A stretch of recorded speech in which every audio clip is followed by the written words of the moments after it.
बांग्लादेश कितना खोखला हो गया है वो इस तस्वीर को देखकर पता चल जाएगा।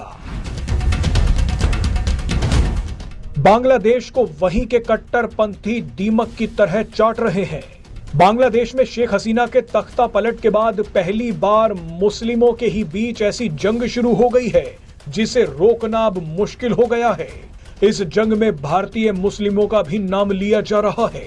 बांग्लादेश के मुस्लिम एक दूसरे को भारत का एजेंट बताकर लाठी डंडे चला रहे हैं।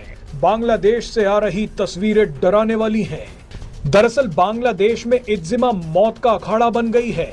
इज्तिमा का मतलब है इस्लामी समागम या इसे इस्लाम मानने वालों की पब्लिक गैदरिंग भी कहा जा सकता है। बांग्लादेश की राजधानी ढाका से 40 किलोमीटर दूर टोंगी कस्बे में इज्तिमा के आयोजन को लेकर भारत और बांग्लादेश के मौलानाओं के दो गुट आपस में भिड़ गए। दोनों के बीच ऐसी जंग हुई कि 7 से ज्यादा लोगों की मौत हो गई है और सैकड़ों घायल हैं। इस हंगामे में भारत के मौलाना साद और बांग्लादेश के मौलाना जुबैर के समर्थकों के बीच झड़प हुई है। बांग्लादेशी मौलाना के समर्थक भारतीय मौलाना के समर्थकों को दौड़ा दौड़ा कर मार रहे हैं। जुबैर समर्थकों ने मौलाना साद के समर्थकों पर भारत के एजेंट होने का आरोप लगा दिया है। इनका मानना है कि हजारों बांग्लादेशी मुस्लिम मौलाना साद के चक्कर में आकर बांग्लादेश से ही गद्दारी कर रहे हैं। जानकारी के लिए बता दें कि भारत के मौलाना साद वही हैं जिन पर कोरोना के समय एफआईआर दर्ज हुई थी, क्योंकि कोरोना के समय लॉकडाउन के बावजूद उनकी तबलीगी जमात के 2000 से भी ज्यादा लोग बिना किसी परमिशन के इकट्ठे हो गए थे। कोरोना के समय आपने तबलीगी जमात के बारे में सुना होगा। अब इसी तबलीगी जमात के लोगों पर बांग्लादेश के मुस्लिमों ने हमला कर दिया है। सड़कों पर जबरदस्त मारकाट हो रही है। अब सोचिए कि बांग्लादेश के मुस्लिम ही आपस में एक दूसरे से लड़ रहे हैं तो हिंदुओं की क्या हालत हो रही होगी। वैसे आपको बता दें कि बांग्लादेश के लिए एक और बहुत बड़ी मुसीबत आ गई है। म्यांमार से भागकर बांग्लादेश में आए रोहिंग्या मुसलमान भी अब उत्पात मचा रहे हैं।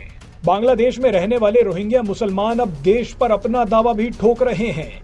शेख हसीना जब बांग्लादेश की प्रधानमंत्री थी तब उन्होंने रोहिंग्या मुसलमानों को कॉक्स बाजार इलाके से बाहर निकलने नहीं दिया था, मगर शेख हसीना के देश छोड़ते ही रोहिंग्या मुसलमान बांग्लादेश के अलग अलग शहरों में पहुंच गए।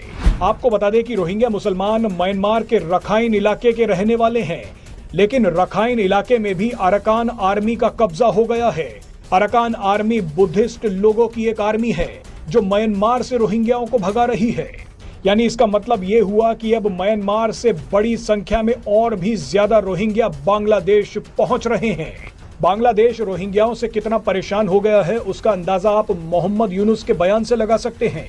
कुछ समय पहले मोहम्मद यूनुस ने अमेरिका में बयान दिया था कि हमें रोहिंग्या मुसलमानों को वापस म्यांमार भेजना होगा, नहीं तो बांग्लादेश बर्बाद हो जाएगा। बहरहाल बांग्लादेश की बर्बादी तो शुरू हो ही चुकी है। बांग्लादेश, भारत और म्यांमार के मुस्लिम आपस में ही भिड़ गए हैं।